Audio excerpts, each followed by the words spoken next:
Combatentes do canal Arte da Guerra. No vídeo de hoje nós vamos falar sobre as recentes ações de Israel. Bombardeio ao consulado iraniano em Damasco, na Síria, e o ataque aos trabalhadores humanitários em Gaza. Mas antes de iniciar, queria dizer para vocês que eu sou o comandante Robinson, militar da reserva da Marinha. E esse aqui é o canal Arte da Guerra, um veículo de análises militares estratégicas e geopolíticas com enfoque profissional. Dito isso, vamos ao vídeo de hoje. Quem está chegando, eu só peço que se inscrevam, dê o like, compartilhe, se você puder, dê o seu super sticker e super chat também, que ajuda o canal. Mas dito isso, vamos ao nosso vídeo. Bom, Israel teria feito um ataque aí em Damasco, numa instalação que é contígua à embaixada do Irã, próxima à embaixada do Canadá, e matou diversos militares iranianos. Olha, primeiro a gente precisa contextualizar isso. Ataque a embaixadas, eu não sei se o prédio é considerado da embaixada, está meio nebuloso a história ainda. Mas se for isso, é uma condição muito grave, é muito raro acontecer isso. A última vez que eu lembro que aconteceu um ataque de Estado, contra uma embaixada foi os Estados Unidos contra a embaixada da China em Belgrado em 1999, no bombardeio ao Kosovo, e deu bastante problema, continua dando problema até hoje. Então o que acontece? A situação de Israel já estava bastante difícil no cenário internacional.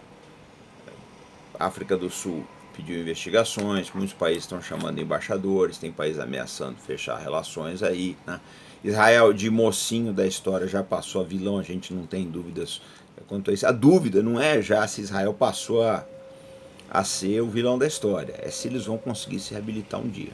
Porque tem errado muito no campo de batalha, de diplomático, no campo de relações públicas, no campo de imagem, etc. E isso tem danos que a gente não sabe até que ponto vai ser irreversível para Israel. Do outro lado, esse caso de hoje aí, de ontem, hoje aí, que bombardearam um veículo de assistência humanitária em Gaza, está dando uma repercussão internacional enorme. O que vai acontecer? A tendência é que se Israel não conseguir reverter isso, e eu só vejo um método de reverter, eu vou falar daqui para frente, a imagem do país no exterior vai ser arruinada, vão levar décadas ainda para se refazer, e com prejuízos graves. Eu preciso lembrar o seguinte, que a situação no momento qual é? O porto de Eilat fechado por causa dos bombardeios Houthis.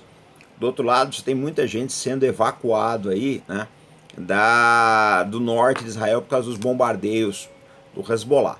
Hoje também o Banco Central israelense, ele pediu, eu estou olhando as últimas notícias aqui, eles pediram a convocação dos ultra-ortodoxos para ajudar a economia. Por quê? Porque essa mobilização extensa, grande que Israel faz de jovens, ela drena a economia.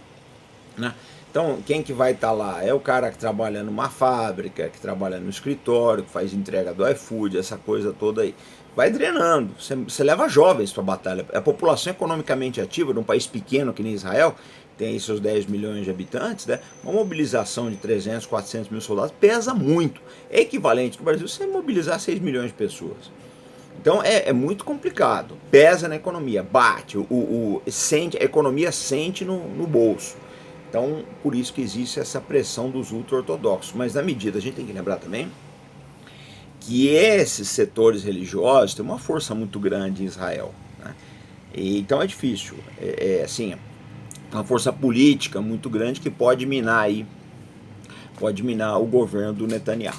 Netanyahu teve uma crise de hérnia esse fim de semana, foi operado, as manifestações contra o seu gabinete aumentam de semana para semana, todo fim de semana tem manifestação, de maneira que ele entrou numa espiral, descendente e destrutiva. E o que a gente observa é que ele está perdendo o controle da crise, está sendo engolido por essa crise. É uma crise militar, é uma crise política, é uma crise diplomática, é uma crise de imagem, é uma crise de uma série de coisas aí que ele não está sabendo lidar. A melhor solução para Israel seria trocar o gabinete, tirar o primeiro-ministro, convocar eleições, etc. Mas a gente tem sérias dúvidas se eles vão fazer isso daí. Só que eu acho o seguinte, manter Israel,